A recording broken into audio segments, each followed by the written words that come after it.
Hello, I'm Steve Monkey Mason. That is Annie right there, and we just got back from seeing Ghostbusters, which is at cinemas today. July the 11th. It's July the 11th today in the UK. That's Gizmo as well. Sorry, I forgot about Gizmo. And I'm a massive fan of the Ghostbusters. Now, as Gizmo goes on in the background there, last week I did a review of the steelbooks which have just come out for the Ghostbusters 1 and 2.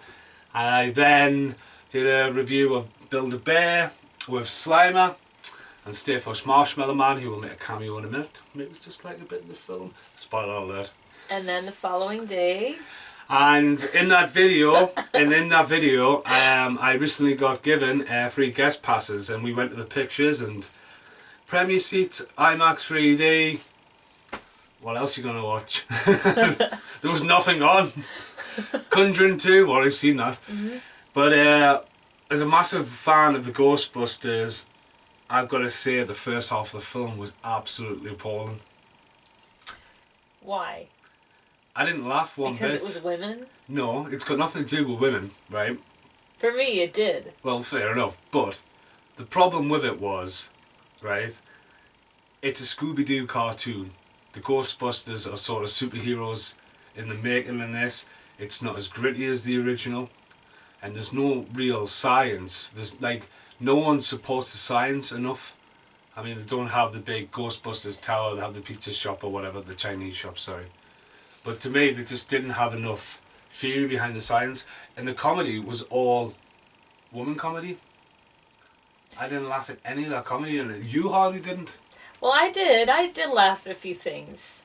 It was my kind of humor.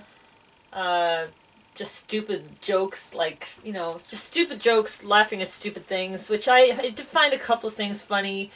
The casting for the women, for me, obviously I've said one of them, the lady with the blonde hair, really stood out for me. Yeah, she was a bit wacky. She was really cool, and probably the only person that did do the whole science thing. Yeah. It was. I mean, like the special effects were good at the start, but then to me the story just dragged on, and the only bit I actually generally laughed at was Chris Hemsworth 4, when he was like, was it Ghostbusters? Goat. He said something about a goat. It's not even that memorable. I just remember laughing because he said goat instead of ghost. But even him, like, for a female film, it like all the guys in it were pretty stupid. Yeah. Yeah, they purposely made the men to be stupid so the women could be smart, and that is a whole sex thing. Men are stupid though. So women. Sorry. Oh my god. See? Men are stupid. Yeah. But you Gizmo off. But yeah, but the end of the film, I quite enjoyed the big climax at the end with the new, did you hear that ghost? The new Ronan is he called? Which is this guy, is the big baddie. Special effects were really good, big budget. The cameos from the original cast that everybody knows about. There will be, the video will stop and there'll be a spoiler alert. Oh! I'm sorry. I never said anything there. But no, I mean, for free, 3D, IMAX, premiere seats, and just that was the only thing on.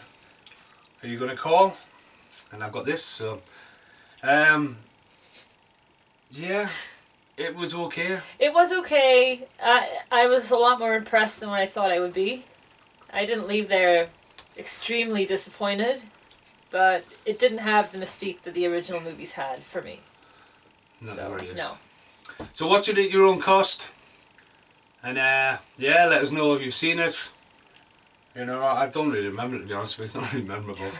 But, like, not to spoil it, but my personal favourite was Slimer's cameo in the movie. Was absolutely fucking awesome. Sorry, I just swore, but you know what?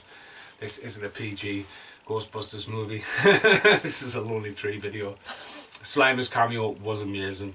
Right, I'm going to say goodbye, and then there's going to be some spoilers. So bye. Bye. Bye. Right, here's the outtakes for you. But spoiler alert there, right? So if you continue watching this, right? Bill Murray's in it. Uh-huh. And I thought Bill Murray at first was just going to be a little cameo on the telly. Then he walks in. And as he's saying, it's good to see Bill Murray back in it. Like Bill Murray didn't want to do it for years. Dan Aykroyd is in it. I ain't afraid of no ghosts. The taxi driver. Harold Ramis is sort of paid respect to at the start with a bronze head in the hallway when Charles Dance, of all people. Charles Dance, it was weird because I only watched Underworld 4 last night. Underworld 4 last night, and he's in that. Sorry, I've just got a message. Better shift my phone in case I got a call going. Get some goats. Ernie Hudson, Eddie Murphy, right? Appears right at the end as well. What's she called? I forgot the name. The lady? Ghostbusters, what do you want? She's in it, looking really old as well. Yes. And very old cameo at the very end of the film. Sigourney Weaver. Sigourney Weaver. Also looking really old. And biggest cameo of all. Oh, yeah. He's in it.